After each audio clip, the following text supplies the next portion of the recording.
Welcome, everybody, to the live. I am Captain Matt. I am the author of the book, Boat Buyer's Secret Weapon, available wherever books are sold. And look forward to a live here as I start my treadmill up. If you know the deal, if you've been here before, here's what happens. I get some exercise. I get a little bit healthier. My daughter beat me by one 15-minute session. The problem is I finished mine, and then she just knew how much she had to win. So she beat me. A little contest that we have going on. Every 15-minute increment on the treadmill gets you a box, and the winner gets the pot of money at the end of the month. So my daughter beat me for the first month, and my commitment is to do 30 minutes on a live while I'm walking on a treadmill. At least 3 days a week. I'm trying to do 5, but I'll do it at least 3 days a week until I figure out what keep your I know the problem is I don't know if I can show you, but I put a little poster board up with all the X's so we can check them. And I did my live and I did check my boxes. And so she got home and she just started watching YouTube. And then I came in and I checked my box. Or no, she did enough to beat me what I had on the board. She did like 2 blocks. And then I was like, oh, I did my live. I forgot to mark it down. And then she got back on it and did some more. So just enough to beat me. But here's how it goes. Just throw your questions, your comments in the chat. Let me know where you're calling in from, where you're watching, what kind of boat you got, and what kind of topics that you want to talk about. If you're on social media and you watch any of the shorts, you may have seen me maybe in this shirt, maybe in my Better on a Boat shirt. But I've been doing this brand versus that brand, boat buyer tips, boat loan tips, boat insurance tips. And so I'm trying to just put most of my content's longer form, 5, 10, 15, 20 minutes, some even over an hour, just insight to help people buy. I'm like, I've never really done short form content. Let me try that, see if it's valuable. And let's see, I don't have a question right now, but wanted to come for support. Yes, thank you, Joseph. I appreciate that. It's funny.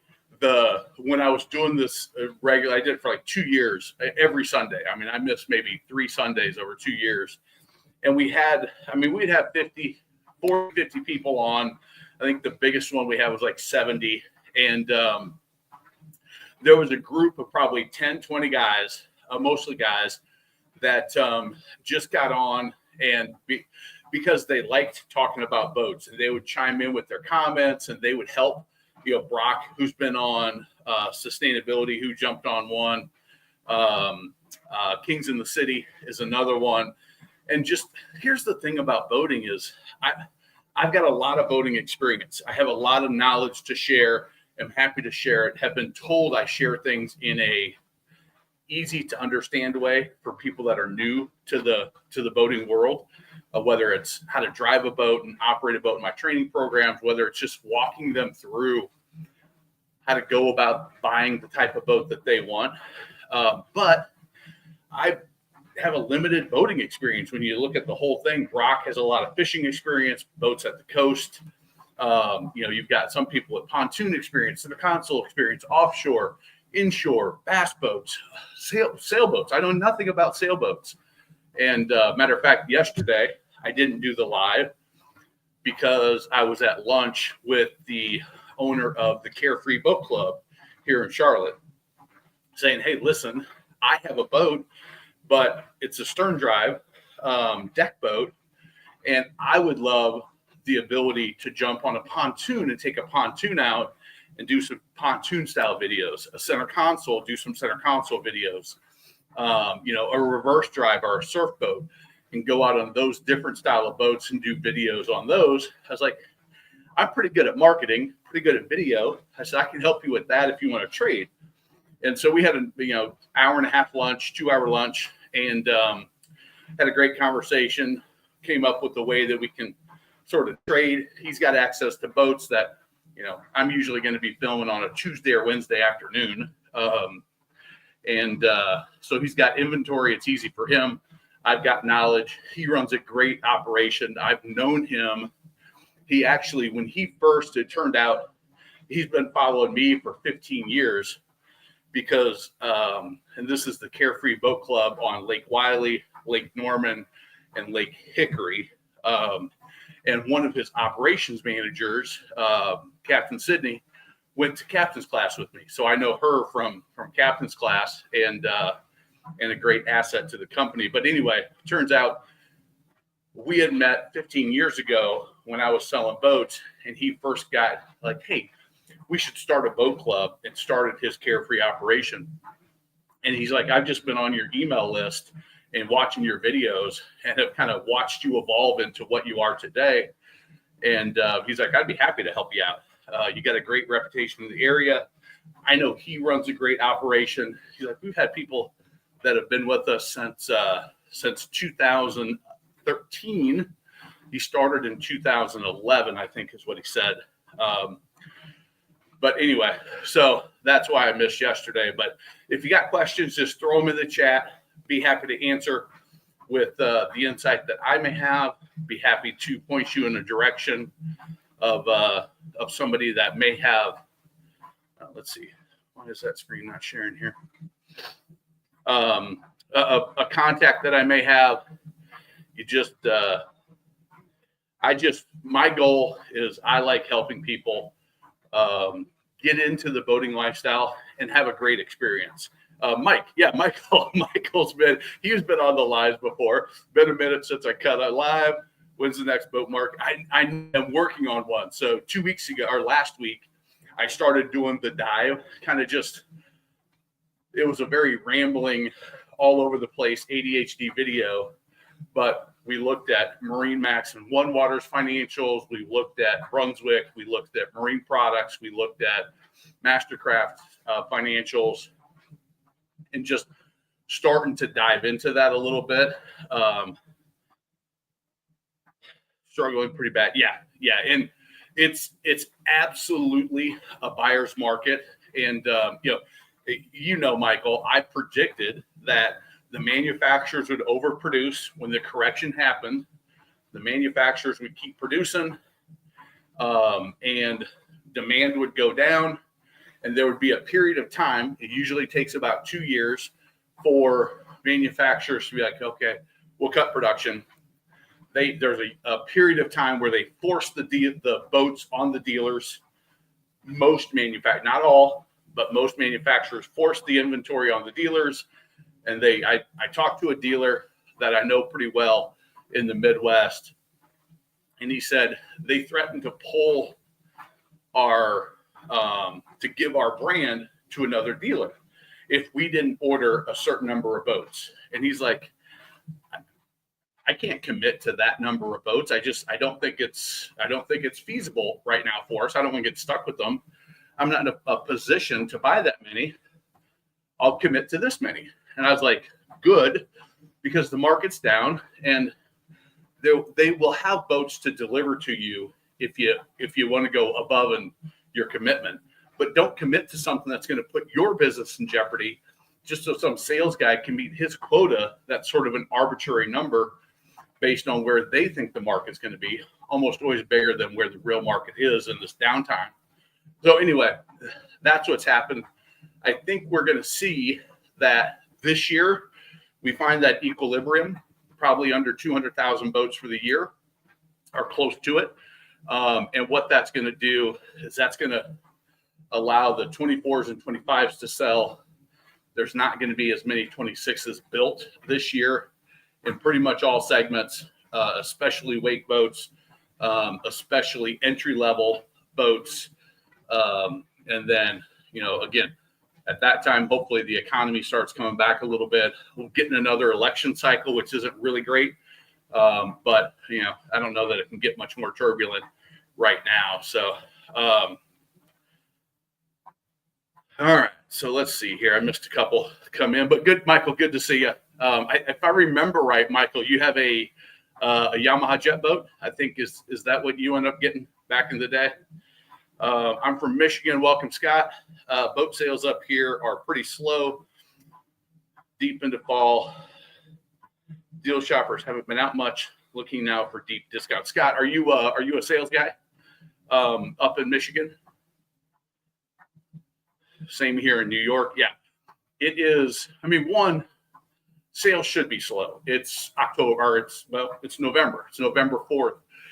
We're at the bottom trough of boat sales. If we go, I don't have it up, but if you look at that InfoLink number that we looked at the other day, InfoLink.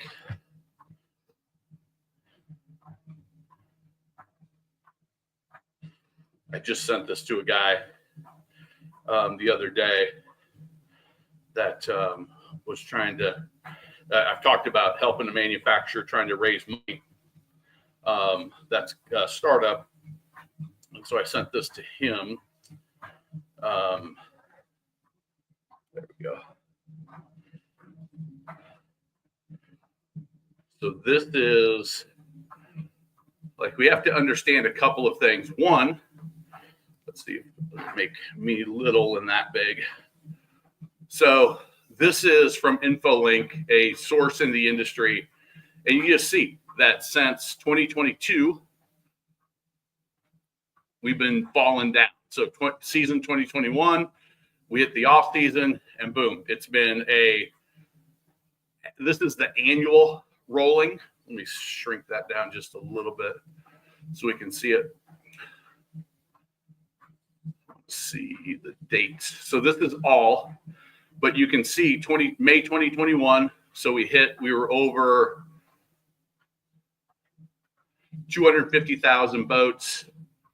And now the rolling trend is down to we'll call that 160. Now, what this doesn't include is personal watercraft. So the traditional long-term numbers usually include PWC. PWC market's 50, 60, 70,000 during this time. So that's what I was talking about. Under the 200 includes that PWC number. But you can see power boats outside of, 16-foot, 15-foot plus power boats in all 50 states. We're at, what is that? Maybe 160 for August of 25. And then, so we've been seeing that downward trend from, call it 200,000 in 21, at end of 21, down to 150, 160. So we're down 40,000 boats. What was that? 20% drop from and we're going to throw out the peak during COVID, but figure that's where we're at, 20% down from 4 years ago, right? And then let's see, Joseph, same here in New York. 2 dealerships are blowing up my phone, tried to push leftovers, make room for incoming new ones, 100%. And that's what's happening. Is so in these markets, you're seeing that consumers they're hesitant. I've talked to a lot of consumers that are like, I want to buy a boat. I'm like, great, let's buy a boat, but just be patient. Make the offers, be aggressive with your offers. And if they don't accept it, what's going to happen is the same thing that's happened to Joseph is if they know you're interested and it's just a dollar amount, they're going to be aggressive. And when a manufacturer gives a incentive, or some of them are brokerage boats that I'm helping with, and the seller's like, man, another monthly storage bill, another this, or they keep seeing their boat not getting any calls on it.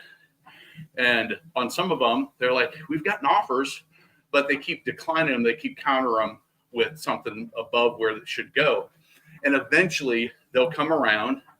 And so maybe it's December, maybe it's January, but maybe it's even March or April, and they're going to sell these boats at a discount. So if you're a buyer, you can be patient. Unless you're in Florida or Texas, you're not using your boat in the next 4 months. Be patient. And if they're a established manufacturer with an established dealer network with 24s and 25s on the lot, they're going to make a deal. Now, as a buyer, you can't be so out of line because we're only down 40,000 boats in the nation. So it's not like nobody's buying boats. We still got 150, 160,000 people buying boats right now. So you've got to be realistic also. So if the boat's listing for 200,000, you can't expect to get it for 150. Can you expect to get it for 100,000? Can you expect to get it for 150? Maybe, depending on where the MSRP is and what the margins are. But they're not going to sell for a huge loss. Most of them, they're going to sell for a small amount to cover the interest and curtailment expenses that they have on that inventory. They're going to essentially break even. If it's really bad, if it's a 24, maybe they'll sell it for a slight loss when you figure that in. Very few are going to sell below what they paid. So if you're so far out of expectation as a buyer, you're never going to find anything, and you're going to think everybody's trying to screw you and they're not being realistic with prices. Well, both sides have to be realistic. That's the reality. And I see it on both sides. I see sellers, private and dealers, that are too aggressive. And I see buyers that are unrealistic in their expectation because, well, I know they need to sell these boats. Yeah, but they can't lose 20% on a unit to sell it because somebody will buy it at some point. So, yeah, it's just they've got limited new leads coming in. And so their leads they're going to call people that bought boats, people that have inquired about boats before, people in service, people in storage. And they're going to be active. Good salespeople are going to be actively mining and offering. Hey, it is a great opportunity for some people. If you just bought your boat, probably not you. Glass is dead. It's all the pontoons. Okay, so Scott, yeah, I work with Michigan's largest dealer with 5 stores. Michigan's largest dealer. Are you Skipper Buds? No, Skipper Buds is MarineMax now. I probably know who you are. I probably know your dealership. But all right, so fiberglass is dead. Let's look at pontoons. That statement is very geographical. Fiberglass is absolutely not dead. Stern drive fiberglass, struggling. Yeah, 100%. But fiberglass is dead is not an accurate statement. If you look at pontoons, again, we're down, we'll call it 70,000, and we're down to 55. So we're down 15,000 units in pontoons for the year. Runabouts, so this is the segment I think you're talking about. So we'll call that, 27,000, and we're down to, call that 15,000, a little bit above 15,000. So we're down over 12,000. Is that right? Yeah, 12,000 units in that segment, which is significant. That's 40-50% dip there, runabouts. But when you look at saltwater, so this is fiberglass center consoles, you see 35,000 down to 25,000. You're down 10,000 there. Okay, so what is that? 5%, maybe something like that. My math might be off, but you're still down. But it's not fiberglass. It's the stern drive fiberglass in your market that is off, and the Midwest is different than the coastal environment. And I just wrote up. I was scripting out some videos about taking advice from boaters and this, Scott, this is no offense to you. Obviously you are, even if you're on this live, it means that you're researching the industry. But what happens, and it happened to me as a salesperson, is you get in your bubble, and what happens in your market, what your customers need, what your body of water needs is that's it. But the difference is, if you're up in the Northeast, if you're at the West Coast, if you're down in South Florida, if you're at the Gulf, if you're in Havasu, their market what they want, what they need, what's selling. It's different. So when you look at it from a national level, it's different because you got to realize that different pockets have different things. Matter of fact, I was on a private equity group call that I missed this month, but it was that exact thing. Is dealers in different markets were saying, oh, aluminum fishing boats is still doing real well for us. Another guy's like, oh, this segment's doing terrible for us. And you would see that conflict happen where it was doing okay in one area, but doing poorly in another. Let's see here. Yes, Yama. I was going to say, I know that we had, I know that was stuck in my head when I saw your name pop up. Kaima jet boat looks amazing. Love the videos. Make it to Jet Set. Yeah, the Jet Set is. I was down there last year with Kaima, a brand that I've got an ownership interest in, minority stake ownership interest in, and they are competing in this segment. They're competing in the jet boat segment, which is under the runabouts. So of these, there's probably 5,000 or so units that are jet boats in this number. And the towboat market, which is surf boats, which our boat's kind of a combination, a hybrid of the jet propulsion system for shallow draft and surfability with ballast and surf capabilities, and excessive training on how to be a courteous surfer.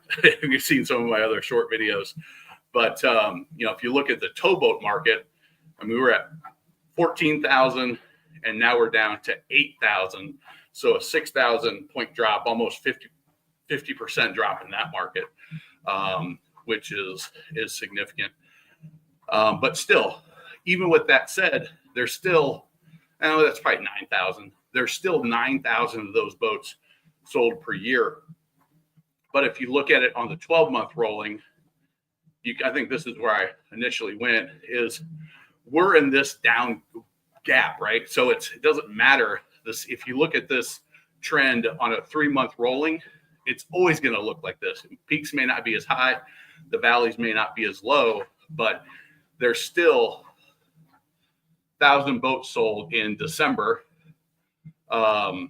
this year. But compared to 4,000 over that rolling in what is that? Probably June, July. It's just the seasonality of the industry makes it feel that way, and that's why, as a buyer, if you're buying in this time from November to February, it balls in your court because there's very few of you out there. Further north you go, the more challenging it gets. Wilson, okay, yeah, Scott, I've actually worked with Wilson a little bit back in the day. So yeah, it is an opportunity, Michael, for the buyers. And to Joseph's point, when you look and you're only, I'm on towboats there. Let's go to all it's going to be the exact same trend, but this gives us 20,000 boats sold in that rolling 3 months. So, we'll call that 7,000 boats, 7,000 boats a month are sold in the U.S. This is U.S. based. So compared to 60,000 sold in the heat of the season. So 10 times more boats sold in season versus out of season. It's why shopping in the wintertime gives you an advantage. Now, in areas like where Scott's at Wilson, hey, most of their water is going to freeze over. You don't always have the opportunity to do sea trials, especially if you're buying used, where it's 100%. On new, I'm like 99% you need to do a sea trial. But if you can get around that hurdle, buying in the wintertime gives you a tremendous opportunity because you've got very few buyers. Supply right now especially is high, and cash is king at a dealership level during the off season, because hey, if they're 10 times more revenue coming in January, February than it is in the off season on sales. Obviously, they've got service that they can do in the off season, but even that tails down after winterization and haul outs. So great opportunity if you're a buyer, if you're in the market, but be patient. Be patient, be aggressive, but be realistic. That's sort of the advice I've been given to my customers, that I do a one-on-one consult where you can hire me for $200. I think I'm taking it up to $300 next year when I switch over systems. And I'll sort of be your advocate. I'll be your brain. I know what's going on with the boating industry. I know a lot of dealers. I can tell you, you might want to stay away from that one. It very seldom happens, but there are some dealers I was like, I don't know, I buy from them. Most dealers, like Wilson, does a great job. There's a lot of great dealers out there that have that are honest and ethical, which is really, really important to me. Going to treat you right, have good customer service, and then it's just a matter of what's a good deal, what's the right boat for you. It's something that I have been trying to figure out in my content. Especially, I've got all of these verses. I took the top. Let me go back to Big Me. I took the top 10 brands in each category. So freshwater fish, pontoon, runabouts, saltwater, towboats. I'm not doing cruisers, but what was the other one? Bow riders and deck boats, center consoles, pontoons, tritoons, wake surf, aluminum fish. So those are and I took the top 10 of each, and I'm just going comparing. So you may have seen it. It's like Chaparral versus Sea Ray. Who's better? And they're just 30, 60-second videos, and just try to give like things to think about, get people educated. And I'm trying not to confuse them too much, because for some, I did one Cobalt versus Bayliner. Well, they're completely different boats for different people. Bayliners, it's a cheaper boat, but it's great for some people. It's a great opportunity for some people. Cobalt, an amazing boat, but it's unnecessary for some people to have that level of quality. You can have just as good a time on a mid-tier, or maybe in a value if it fits your budget, your personality, what is important to you. It's just like for some people, they need to drive the Yukon Denali, and other people are okay getting the Kia Sorento, right? Both SUVs, both do about the same thing. There's just a different level of experience, ownership experience, luxury, solid feel, quietness to it. But for some, that's right. For others, this is right. And it's very dependent on the person. Got to get back to work. Thanks for joining us, Michael. Good to see you. Hey, watch and share. If you see a video come by, watch it, share it to a boating group. That's always appreciated very much. So anyway, I'm coming up on my 30 minutes. We got 29 minutes into it. If you got a question, throw it in the chat. Otherwise, we'll start winding this down. And shout out to InfoLink. They provide some of these insights to the industry, and it's just super valuable information for me when I'm looking at what's going on for dealers when they're looking, and they can subscribe to more detail. Scott, I assume that you might not, depending on what level you're at, but it may not come all the way down to the sales team. But this is the type of information that's valuable for them to manage their inventory, and for manufacturers to manage their inventory. Yeah, Scott, I saw that. I saw the Alavia in Indiana, where all of them are, but that are RV people coming into the boating industry. I've seen them. I'm excited to see what Bentley does with the Manitou brands. And you've got the Belize from Mastercraft. Who's the other one? there was one more luxury one that I saw. You guys carry Harris there, Scott? I think if I remember right, that's what you guys have.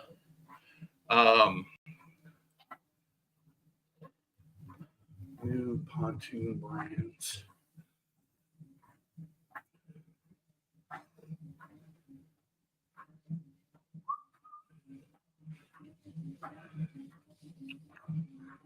Yeah. Off the Dock University. Bennington. Okay, yeah, Bennington Harris. Bodie. That one I don't know. Yeah, I sold Harris at an old what's now a Marine Max, but similar to you guys, a multi-location dealership. We had Harris at most of them, Bennington at the others. Bodie. That one I'm not familiar with, so let's pull it up. Walker's Marine.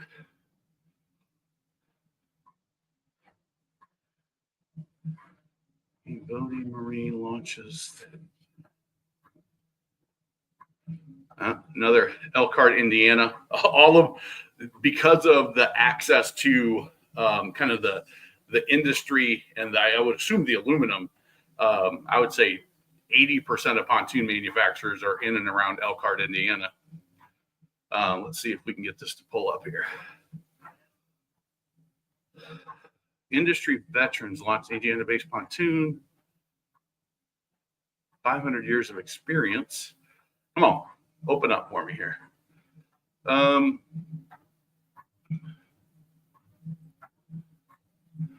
This is one I'm not aware of. It has already developed 2 pontoon models. Industry heads, not just building boats, we're building better experiences. Scott, tell me your take on where do they fit in Bennington Harris? Are they more value, less expensive to get into than like the Cruise and the S series? Or are they,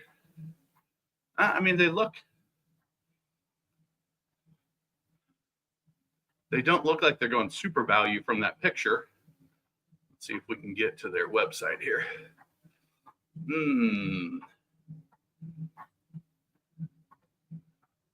Come on. Oh, okay, so Bennington lineage. Okay, interesting. High-end like Barletta. Okay, the Vogel's getting back in the game. Okay. Well, that is about as expert of a leadership team as you can find. Their non-compete must have recently expired while they were working in the background here on this.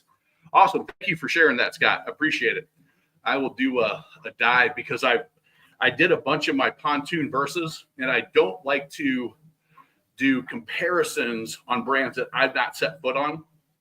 So hopefully I'll see these guys and the let's see. Vera. That is not how you spell it, but let's see if Alara. There we go. No, not Aurora. Alara. Yeah. This is the one. This is the other one that I popped on the other day. The Alara. So good. I appreciate it. I'll do a little bit of a deep dive on that. Thanks for sharing, Scott. Kings of the City, how are you? A little late. We're just wrapping up. I'm on 34 minutes here, but we just discovered Scott Irwin is a sales guy at Wilson Marine in the Midwest and Michigan area. Good, solid dealership, and he just turned me on to this new boat brand started by the family behind Bennington before they sold out. So yeah, so we'll do a deep dive on that. Maybe that's what we'll talk about tomorrow. Hey, join us tomorrow. We're going to dive into the Bodie pontoon and see what they all got going on. I'm going to do a little research tonight, and we'll be ready to talk about it tomorrow. Thanks for joining me. Please, if you see one of my videos, you find value in them, like it, share it, watch it all the way to the end. All of that helps tell the algorithm that this is interesting information, and I continue to try to make it better and better for folks to help get people into boating so they have a great time. So anyway, thanks a lot. We will see you tomorrow.